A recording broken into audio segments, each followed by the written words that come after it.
First, live, local. This is Fox 12 Now. Hello, everyone. This is Fox 12 Now. I'm Greg Nibbler, and thank you very much for joining us. We are live streaming here out of the Fox 12 Oregon newsroom, as we do every weekday starting at 1 o'clock. Go throughout the afternoon and cover a wide range of topics. Today, though, this being Monday, October 6th, we're talking about something that you can actually see later on today, and that is the harvest moon, a supermoon, if you will. We're going to get into the details of that as far as what that is, what to expect, and why this is the first of maybe a few that you'll get a chance to see. But to do so, we have our expert joining us right now. We have the one and only Jim Todd from OMSI. And Jim, great to have you here. I do have some pictures that some viewers have sent in that I just wanted to pull up here for giving, just a little example of what some of this could look like. There's some pictures from, I believe that's from a previous year. We've got some that are even from more recent. This is from Ron Brown, who sent in that one, a giant picture of the moon. Now, I know we want to specify that this may not be exactly how everybody's going to see this. That's a pretty close-up picture there of Mount Hood. But even this one, pictures. Yeah, some really, really amazing ones. We've got this one here too. This is coming in from Jesse, who sent in this picture. Sitting right up there over Mount Hood. But there are going to be some opportunities for people to see this harvest moon today. But I think to start off, would you mind giving us that definition? Because you hear so many different terms for different kinds of moons throughout the year. What is a harvest moon? Well, first of all, it's a full moon. Okay, so a full moon is 14 days and then into the lunar cycle starting on what we call the noonday. And so the new moon, 14 days later, is a full moon. So we get one full moon once a month, generally. And so, that's the great thing about you show those pictures that people love to look at the full moon. They talk about it, they admire it, and what have you. So we get roughly 13 full moons in a year. So each month we get a full moon. So we have one coming up tonight. And this is going to be a spectacular harvest moon. The ones are called the harvest moon. Well, this is the full moon closest to what we call the autumnal equinox. Last month, September, was the corn moon. This month is going to be the harvest moon. And the harvest moon, according to the Farmer's Almanac, is used for the farmers that they have light to do their harvesting, to provide the extra light as they are trying to wrap up the season for their agriculture. And we have the beautiful harvest moon. Everybody looks forward to the harvest moon. One thing I will point out about the harvest moon is that the sunset and the moonrise are very close to each other. That would make it even more dramatic. Okay? And then we have what's called the supermoon. Okay, supermoon is the perigee. Supermoon is easier to remember. Perigee means that the moon is at its closest. It's about 31,000 miles closer to the Earth. And so that's where that term comes from. This is the first of 4 supermoons for 2025, 2026. So coming up in October, November, December, and January, we'll have what's called the super full moon, going back to the harvest moon. What's spectacular about the harvest moon is 622. You look over toward the east, you see the beautiful orangey color of the full moon. People say, oh, there's a lunar eclipse. Not exactly. What's happening is that we're looking through more atmosphere at that angle when it's low above the horizon. We've had all this heat, dust, and all the particles in the air. For the first 10 degrees or 20 degrees, it'll appear to be orangey, and then it'll gradually turn white as it gets higher above the horizon. So at 622 until about 7, you want to be looking towards the east. You're going to have a spectacular view of the full moonrise tonight. The weather looked fantastic. Couldn't get any better than this to be able to see the harvest moon tonight.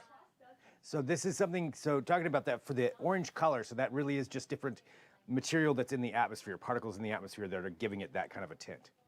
It is, and also red, and if you look at the rainbow, red is the longest wave. Okay? And so if you think about why is the sky blue? Well, the incoming light is being bounced around on the oxygen and nitrogen molecules, creating that blue spectrum color. Where when we get into sunset, the sun's angle is low, we're getting into the long wave of the spectrum. But the most part is that we have looking through more atmosphere that create that orangey color. That's what everybody looks forward to. When we're talking about this being closer too, so this is going to be 4 different times that this moon is going to be closer or this close to the Earth. Can you walk us through? Why is it that that's happening just this specific amount of time? Well, it's kind of like a geometry problem here. So we're talking about the Earth, Sun, and the Moon. The Earth, and then we have the Moon going around the Earth. The Moon's orbit is not perfectly circular. It's an ellipse. So sometimes it's close, sometimes it's far. But when you have a full moon and a perigee a day apart, that technically becomes what we call the supermoon. Okay? And so the next 4 months, they're in that position that the full moon and perigee, in fact, November full moon will be at its closest. Okay? And then December, and then January. Now, later this winter, we're going to have this full moon, perigee, supermoon create the magnificent King's Tide at the Oregon coast, meaning that the tides are higher as much as 10 feet. Even today, the high tides are 10 feet higher because of the tug of the moon and the sun, creating a higher effect of the high tide. So if you look at the tide table, you'll notice it's about 10 feet higher than normal. Wow. So these are some of those effects. So I mean, talking about just so increasing the tide, that's going to be one of the things. What are some of the other effects that you can have with the moon being this close that people could be even noticeable for people? Well, some people say if you have the cats are noticeably irritable or active, but it had an appearance that when you look at the moonlight tonight, for example, it has an appearance that it's big against the horizon. That's called an optical illusion. It's also called angular resolution. Because at that distance, anything that's below the moon appears to be very small. But if you hold your thumb up to it, like the astronaut did, you hold your thumb up to it, fully extend it out, you try to cover the moon, and then wait maybe a half hour, an hour later, it's no different. It's the optical illusion that's created by the horizon. And that's the fun part too. And I strongly encourage people to get a picture of this full moon tonight. Do your homework. Look at the setting on your phone. The moon is challenging to take a picture of because it's so bright. But if you do your homework, put it on the pro mode and try to adjust the level, you can get some beautiful shots, just as you were showing at the beginning. You could do shots like that. It creates memory. And for recommendations for people who want to take advantage of it and try to get a picture of this moon, what's the right time they should be going out looking for this, the right side of the sky? Where should they be going to really take advantage of being able to see this harvest? Excellent point. And you want to get direct view towards the east. You have your clearest horizon. And then you want to be there around 6:22. That is the official moon rise. But if you look at that and say, I don't see it.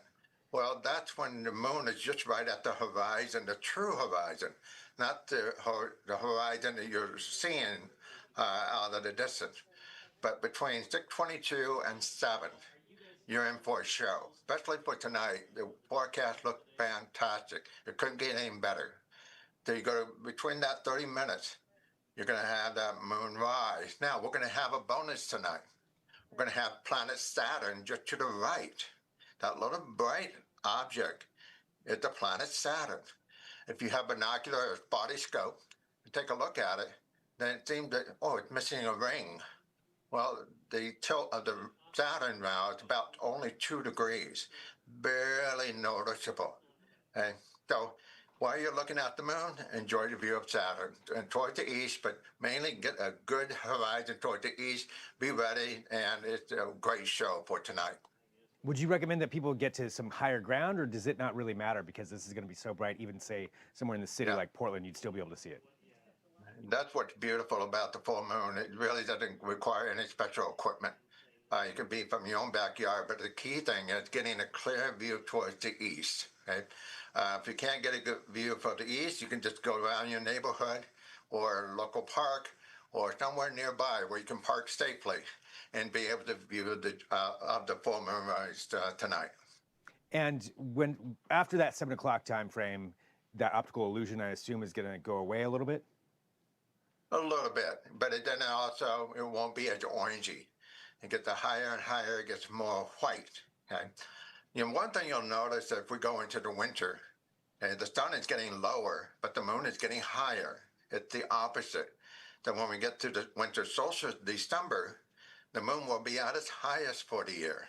It's the opposite in the summer. So that's one of the fun things about the moonrise tonight, that it will appear to be a little higher than what we saw all summer long. Wow. So, I mean, a great opportunity here, it seems like, for everybody to get to see this, and the combination of, it's not always that the weather cooperates around this time of year for something like this, or this seems like it really is just kind of everything lining up right for it. Yeah, perfectly. And and while you're at it, you can also get what you call the astronomy app. If you really want to help you coordinate where it is, and you get an app for your phone so you can line yourself up right there. It's very knowledgeable. You'll definitely can tell where the moon is rising, but it's going to be so bright and beautiful. Anything else that you think is important for people to know, just as they go out there to try to, take advantage of this opportunity? Yeah, well, people need to get out and enjoy this, and this is bring people together, and it's the good news kind of stuff, and you can be able to go out and see something that's in your own backyard. And so keep in mind, too, that the full moon, the harvest moon, is not only just for us, but everyone who can see the moon. You can tell your friends and family, hey, check out the full moon tonight. Of course, the East Coast is going to get a head start. Hawaii will get it later. But the folk down in Australia, Canada, and so on, it's the same full moon. And people don't realize that. Okay? So that's the fun thing, is that everybody gets to enjoy it tonight. Something across the entire world, then. Everybody's going to get to enjoy the same. Exactly, yep. That's pretty cool. Well, Jim, thank you very much for joining us, as always, to talk about this and walk through, just let everybody know what it is that's happening, why it's so unique, and just what a great opportunity this is for everybody to get out there and see that, and something that, as you mentioned, I mean, it's not often we get to see something quite like this, and so to be able to see it in your own backyard, wherever you are, that's pretty amazing. Anything else that people should be aware of? Well, this is also one thing I forgot to mention over in China and Asia. This is the Harvest Moon Festival, right? And so this is where they're celebrating, telling off the fireworks and what have you. So it's a great celebration over in Asia right now that they're going out to celebrate the harvest moon. And they have something called the moon cake, or moon, something that they love to eat on the harvest moon. So that's another thing to think about, is that this is a great celebration. Awesome. Well, Jim, thank you very much, as always, for being here with us. Always appreciate your time and going over this and keeping us all informed. And great to have you here on Fox 12 Now, Jim. Yeah, my pleasure. And for everybody watching, too, this is Fox 12 Now. We appreciate you joining us. We are live streaming here out of the newsroom, as we do every weekday. So thanks for being a part of this. Feel free to send me an email, fox12now@kptv.com, or share these segments as well. You can watch us on the Fox 12 Oregon app. That's a great way to do so if you don't have one for, whether you're watching on Roku or Fire TV or Apple TV. If you are watching on one of those devices, then make sure you download the Fox 12 Oregon app for that as well. But thanks for joining us. We'll be back soon with more. And if there's breaking news throughout the afternoon, I'll have that for you also. I'm Greg Nibbler. This is Fox 12 Now.